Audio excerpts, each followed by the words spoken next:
Assalamualaikum warahmatullahi wabarakatuh. Aduh, jujur ini adalah hari yang sangat-sangat spesial sekali buat saya. Saya diundang tampil stand up di bank itu udah banyak banget loh. Tapi baru kali ini saya diundang oleh salah satu bank yang ternyata sangat-sangat peduli terhadap kesehatan finansial Indonesia. Boleh tepuk tangan buat OCBC. Luar biasa. Berat ya. Saya biasanya disuruh bercanda, ketawa ketiwi. Kali ini saya disuruh ngomongin finansial. Gimana nggak sial coba? Berat. Tapi mengingat cicilan rumah saya juga berat, saya terima job ini. Saya terima job ini. Dan gini teman-teman, kalau kita berbicara masalah finansial, pasti nggak bisa lepas dari yang namanya pendapatan. Nah ini bukannya sombong nih. Kalau pengen buka-bukaan, penghasilan saya sebagai seorang stand up komedian ya, itu minimal ya. Minimal bisa mencapai 30 juta per bulan. Per bulan Ramadan. Kecil ya. Jadi honor saya turun ketika hilal terlihat memang. Tapi memang itu yang saya alami ketika pandemi. Gak ada yang siap sama sekali, termasuk saya. Dulu saya tuh gak nabung, kenapa? Karena job saya banyak. Job saya di mana-mana. Di Jakarta, di Medan, di Makassar. Tapi ketika dihajar pandemi, job saya di mana? Di cancel. 20 job di cancel loh. Syuting sinetron MNC saya inget banget. 200 episode batal sama sekali. Padahal di otak saya udah ngebayang itu. Wow, 200 episode itu nilai yang ratusan juta. Tapi iya, memang ratusan juta nilainya. Tapi nyatanya duitnya nggak ada. Foya-foyanya udah. Duitnya nggak ada, borosnya duluan. Itu mah bener nih Pak ya. Saking borosnya di rumah saya nih. Di rumah saya mobil saya rusak dikit saya ganti. Motor saya rusak dikit saya ganti. Saya lihat istri saya lihat tuh. Oh istri saya masih bagus, nggak saya ganti. Nggak saya ganti. Dan saya sama istri saya tuh punya kesamaan. Jadi kami ini sama-sama nggak bisa megang duit banyak. Apalagi saya, ingat zamannya mahasiswa, zamannya masih kuliah nih saya kan ngekos waktu itu. Duit kiriman dari orang tua banyak. Pas awal bulan masih banyak, ini harus cukup sampai akhir bulan nih. Tapi enggak, begitu awal bulan saya udah enggak kontrol.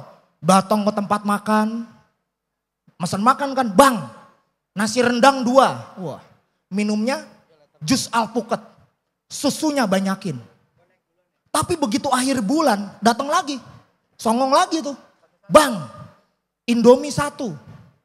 Minumnya gak usah pakai minum, kuahnya banyakin. Dibanyakin loh kuahnya. Nah mental-mental seperti saya ini ya, yang membuat saya gak bisa bertahan di pandemi. Gak siap saya menghadapi pandemi, sama sekali gak siap. Karena pandemi menurut saya hal yang sangat sulit sekali teman-teman. Pandemi itu susah banget. Waktu itu Bapak Presiden mengumumkan untuk lockdown tiba-tiba. Penghasilan saya 0. Gak ada penghasilan sama sekali. Kerjaan saya ngapain waktu itu? Ngumpulin duit receh. Buat apa? Buat beli rokok.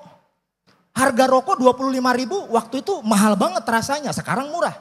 Tapi ketika pandemi 25.000 itu mahal banget. Bahkan saking mahalnya ya. Begitu saya ngerokok, asapnya saya telan itu. Beneran saking mahalnya. Bahkan saya pernah berada, mungkin Anda percaya apa nggak percaya, tapi serius. Saya pernah berada dalam sebuah kondisi, kerjaan nggak ada, perut lapar, token listrik bunyi. Pernah kan? Iya kan?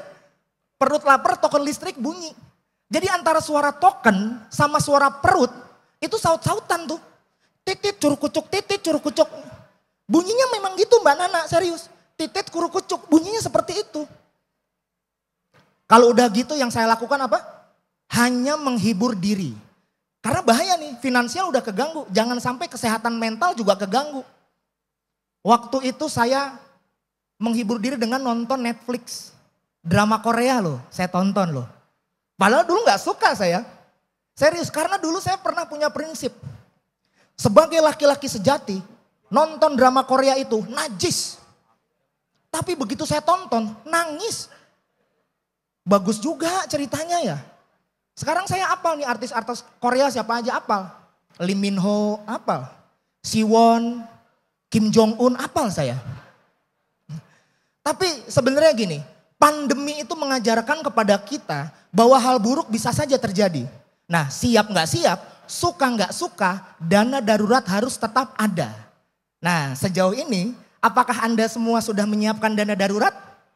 Kalau belum, sama. Saya juga belum. Karena menurut saya dana darurat itu bukan masalah berapa besar penghasilan Anda, bukan. Tapi berapa besarnya kesiapan Anda untuk menyiapkan sesuatu yang akan Anda hadapi dalam kemungkinan terburuk. Makanya itu tadi, jangan pernah boros. Jangan boros, jangan kayak istri saya tuh. Istri saya tuh waduh gak bisa megang duit dia. Kemarin istri saya baru dapat bonus dari bosnya. Tiba-tiba dia beli lipstik. Beli lipstik harganya 2 juta. Beli lipstik 2 juta dapatnya segini. Saya pikir 2 juta dapatnya semeter ya. Jadi bisa dipakai bareng-bareng kan sama ibu-ibu komplek kan. Ayo ibu sini bu kita lipstikan bareng-bareng gitu kan enak kan. Ibu yang di sana ada yang minta, saya juga mau dong lipstik. Oh ibu mau, oke, peletak, lempar, enak. Kalau gitu sih enak ya. 2 juta loh, dalam hati saya gini, zaman sekarang kok mau cantik aja mahal ya. Mau cantik kok mahal. Apalagi kalau kita sudah membahas treatment kecantikan. Zaman sekarang treatment kecantikan selain mahal, namanya juga serem-serem. Apa aja? Suntik botox, sulam alis, tanam benang. Serem-serem. Mungkin nanti ada tuh obras bibir, bordir dagu, sablon mata, macem-macem lah pokoknya. Bukannya gimana, cantik boleh. Penampilan yang utama boleh. Tapi ketika Anda mengeluarkan budget atas dasar penilaian orang lain, hati-hati. Apa mungkin zaman sekarang cewek cantik, cowok ganteng itu privilege-nya tinggi? Makanya kadang saya tuh benci sama cowok ganteng. Cowok ganteng itu licik. Kalau PDKT effortnya kecil. Sekarang nih misalnya siapa ya? Pak Amir aja. Pak Amir kan ganteng ya. Pak Amir lewat aja ya, cewek-cewek udah penasaran. Ih itu siapa ya? Nah, coba saya lewat. Ih itu apaan ya? Apaan loh? Apaan? Kayak lihat meteor ya? Itu apaan ya? Dan saya sangat benci sama hari Jumat. Bukan karena harinya. Karena setiap hari Jumat banyak banget cewek-cewek di zaman sekarang yang masih ngomong, bikin status di Facebook. Hai cowok-cowok, sholat Jumat dulu gih biar ganteng. Sholat Jumat dulu biar ganteng. Mohon maaf nih. Saya sholat Jumat loh. Dari kecil. Apakah ngaruh? Enggak ngaruh.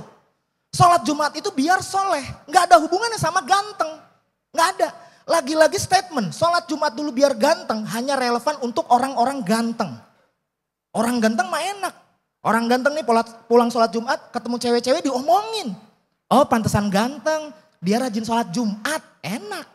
Coba saya pulang sholat Jumat ketemu cewek-cewek diomongin juga. Oh paling salah kiblat. Ya Allah, emang saya sholat ngadep ke selatan, nyembah Nyi Roro Kidul apa gimana? Salah kiblat. Bagi saya ganteng itu gak penting. Buktinya istri saya mau sama saya. Karena apa? Karena cinta. Mbak Nana tahu cinta itu apa? Meskipun Mbak Nana tahu, izinkan saya perdalam maknanya. Cinta itu seperti pipis di kolam renang. Wujudnya gak kelihatan, tapi hangatnya terasa. Nah, itu Mbak. Ya gak Pak Amir? Muka kalau pas-pasan gitu Pak, kalimat harus mematikan. Iya dong. Karena ini fakta loh, zaman sekarang perempuan itu lebih memilih laki-laki yang lucu. Ketimbang laki-laki yang miskin. Fakta itu. Apalagi udah lucu, mapan, finansial sehat, masa depan menyala. Bisa aja nih saya. Tahun depan undang lagi kali Pak. Ya Allah, boleh Pak Amir ya? Gimana? Kadang kita tuh suka ngejudge orang loh. Kadang kita itu suka gampang menarik kesimpulan dari sebuah frame kecil yang kita lihat di sosial media. Kayaknya dia kaya deh, soalnya sering traveling. Nah belum tentu nih, belum tentu. Orang kaya sudah pasti mampu traveling. Tapi orang yang sering traveling belum tentu orang kaya. Ya, orang yang sering traveling belum tentu orang kaya. Contohnya siapa? Biksu Tong. Tahu Tong Samcong film Kerasakti? Biksu Tong kan sering traveling. Apakah dia kaya? Enggak. Enggak kaya. Mobil enggak punya, rumah enggak punya. Cuman punya kuda. Satu. Tapi enggak sombong, enggak pamer. Beda kayak orang-orang Indonesia. Sekali traveling, yang diperbanyak apa? Orang Indonesia sekali traveling pasti kebanyakan foto-foto. Apalagi orang yang pertama kali naik pesawat tuh. Tiket pesawatnya dipoto kan, cekrek, anjay. Dikasih caption biasanya, Bali long time no see. Padahal baru pertama kali tuh ke Bali. Nyender di jendela pesawat, dipastikan jendelanya kelihatan, awannya kelihatan. Bikin video, ya. Look at the sky. Look at the sky. Ya Allah, norak banget. Itu pasti orang-orang yang pertama kali naik pesawat. Tapi begitu take off, bus, zikirnya paling kenceng. Astagfirullah, astagfirullah, astagfirullah. Buku-buku doa dibaca tuh sama dia. Semua agama dibaca tuh sama dia tuh. Ya Allah, ya Allah. Suka pamer, orang yang begitu kadang-kadang suka pamer. Karena di Indonesia, kenapa bangsa kita ini suka pamer? Karena sekarang sosial media Indonesia isinya adalah selebgram-selebgram cantik yang kerjaannya pamer kekayaan. Iya dong. Beli sepatu Gucci, di foto kakinya. Beli jam tangan Apple, di foto tangannya.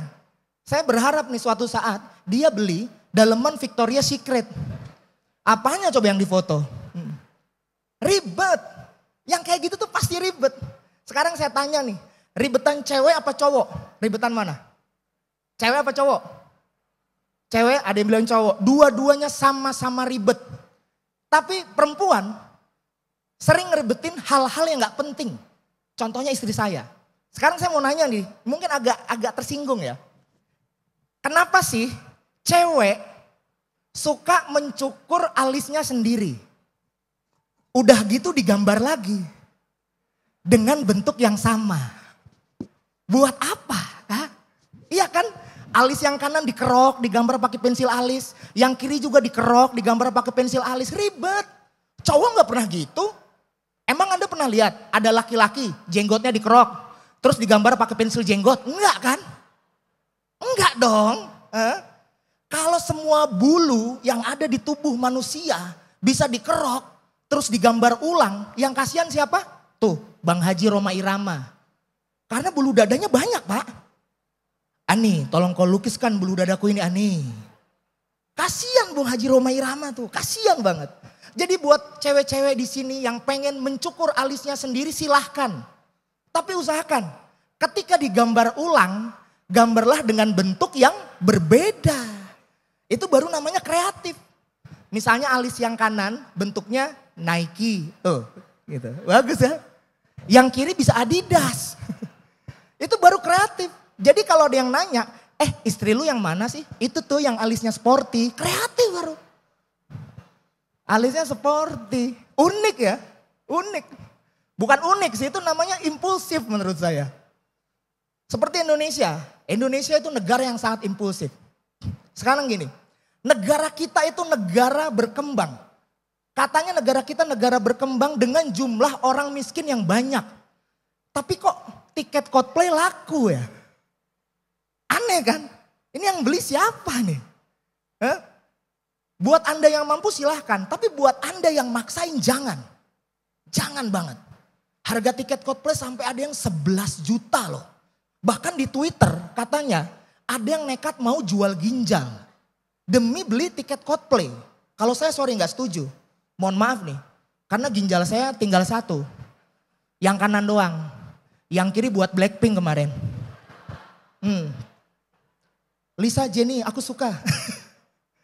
Impulsif, sangat-sangat impulsif. Istri saya kemarin serius, istri saya tuh gila banget sama konser. Dia minta dibeliin tiket yang ultimate, Coldplay ultimate harga 11 juta. Gimana gak tepok jidat saya sebagai suami coba. Terus saya bilang, kamu ngapain sih beli tiket yang 11 juta? Aku cuman pengen lebih dekat sama Chris Martin. Alah, lu mah pantesan juga Chris John. Ketampol deh lu. Apa kamu bilang? Enggak. Jadi aku dibeliin tiket enggak? Ya enggak lah, ya udah. Aku bisa pakai duit aku sendiri. Akhirnya dia marah. Kamu gak pernah ngertiin perasaan aku. Dia marah semarah-marahnya, masuk kamar, pintu dikunci.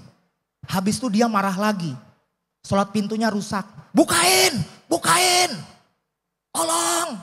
Gara-gara Coldplay itu, istri saya kekunci. Makanya hari ini dia gak datang nih.